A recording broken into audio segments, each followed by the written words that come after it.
Assalamualaikum warahmatullahi wabarakatuh. Perkenalkan, nama saya Lucy Martini dari kelas Office Management Senior 2. Di sini saya akan memberikan materi PPH pasal 4 ayat 2 dan PPH pasal 4 ayat 3. PPH pasal 4 ayat 2 itu atau biasanya disebut juga dengan PPH final.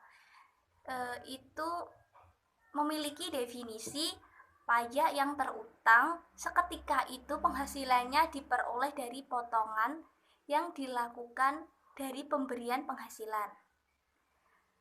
Penghasilan yang dikenakan potongan pajak apa saja? Ada 7.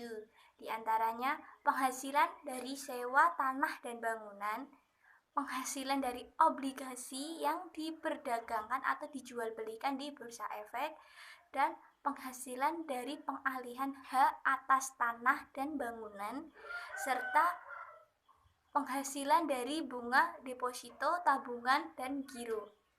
Selanjutnya ada penghasilan dari transaksi jual beli saham, itu sudah pasti kena pajak ya. Dan penghasilan penyerahan hadiah undian dan penghasilan jasa konstruksi. Mengenai tarifnya bagaimana? Saya akan membahas di video selanjutnya. Tarif PPH pasal 4 ayat 2 itu atau tarif pajak PPH final ya. Itu bunga dan deposito itu memiliki atau bunga deposito dan tabungan itu kena tarif senilai 20% dan hadiah undian itu kena tarif 25%. Yang kalau hadiah undian ini contohnya kita mendapatkan undian dari contoh BRI. Nah, kita mendapatkan seperti motor atau mobil. Sebelum kita mendapatkan motor atau mobil tersebut, kita kena pajak sebesar 25% sebelum kita menerima mobil tersebut. Dan selanjutnya ada bunga simpanan. Bunga simpanan ini ada tarifnya 2. Yang pertama itu 0%. 0% itu bagaimana? Kalau 0% itu kurang lebih 240.000.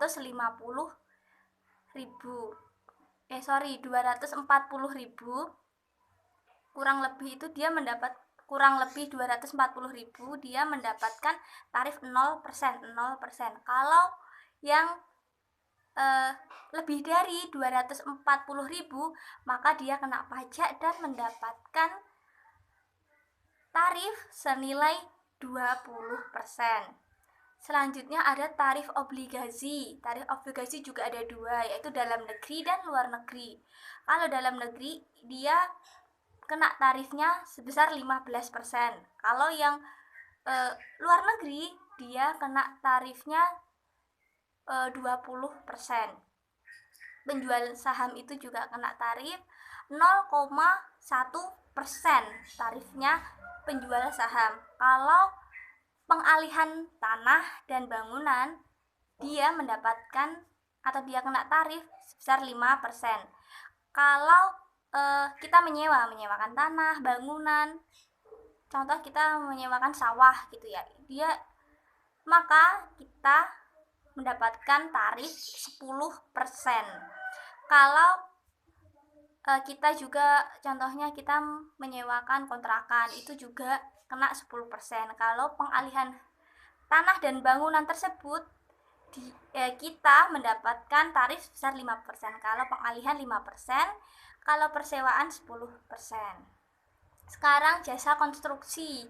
Nah, jasa konstruksi ini ada 2%, 4%, 3%, dan 6%.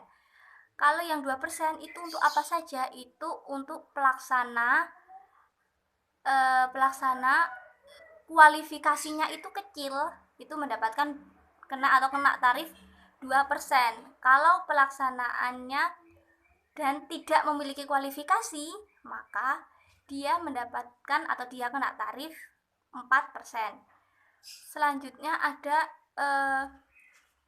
perencana atau pengawasan. Kalau dia memiliki kualifikasi usaha, maka dia kena tarif 3%. Kalau dia tidak memiliki kualifikasi usaha, maka dia kena tarif sebesar 6%. Seperti itu. Saya akan melanjutkan PPh pasal 4 ayat 3. PPh pasal 4 ayat 3 atau dikecualikan sebagai objek pajak itu ada banyak, sudah saya rangkum menjadi beberapa, diantaranya yaitu bantuan atau sumbangan. Jika kita mendapatkan bantuan atau sumbangan itu kita dikecualikan sebagai objek pajak. Dan selanjutnya ada harta hibahan. Harta hibahan tidak kena pajak, dan warisan ini dikecualikan sebagai penghasilan ya. Selanjutnya ada harta termasuk setoran tunai. Harta termasuk setoran tunai ini adalah contohnya kita buka perusahaan, terus kita gabung dengan teman kita, dan saya memberikan tanah kepada teman saya tadi, maka teman saya atau perusahaan teman saya itu dianggap sebagai penerima modal. Dan selanjutnya ada pengganti atau imbalan. Ini contohnya kita mendapatkan fasilitas dari perusahaan seperti motor atau mobil. Kalau pengganti atau imbalan ini contohnya itu tadi harus dalam bentuk benda, tidak boleh bentuk uang. Kenapa?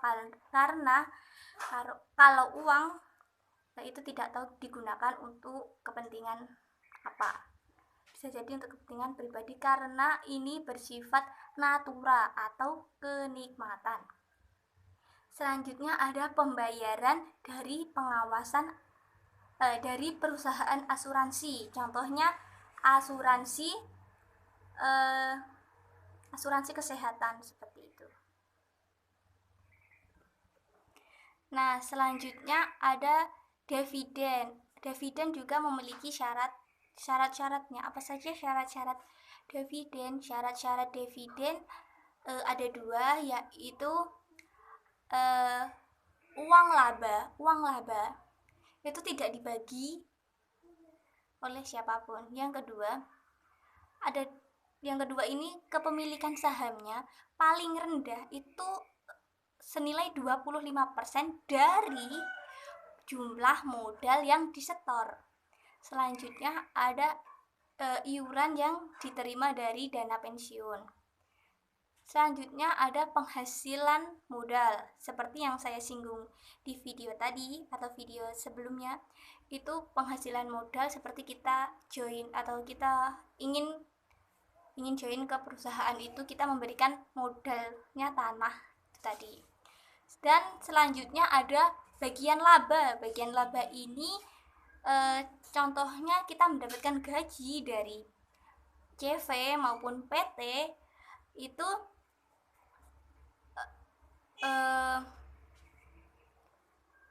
diberikan kan, itu bagian laba, jadi mendapatkan gaji atau CV itu tadi. Selanjutnya ada penghasilan yang diterima perusahaan. Ini kalau yang diterima perusahaan hampir sama dengan bagian laba, dan bagian yang tadi modal tadi ini modal ventura. Apa atau modal ventura itu? Modal ventura adalah seperti modal join seperti itu. Dan selanjutnya ada beasiswa. Beasiswa itu dikecualikan dari objek penghasilan pajak. Selanjutnya ada sisa lebih dari kalau ini sisa lebih ini contohnya di dunia pendidikan. Contohnya universitas.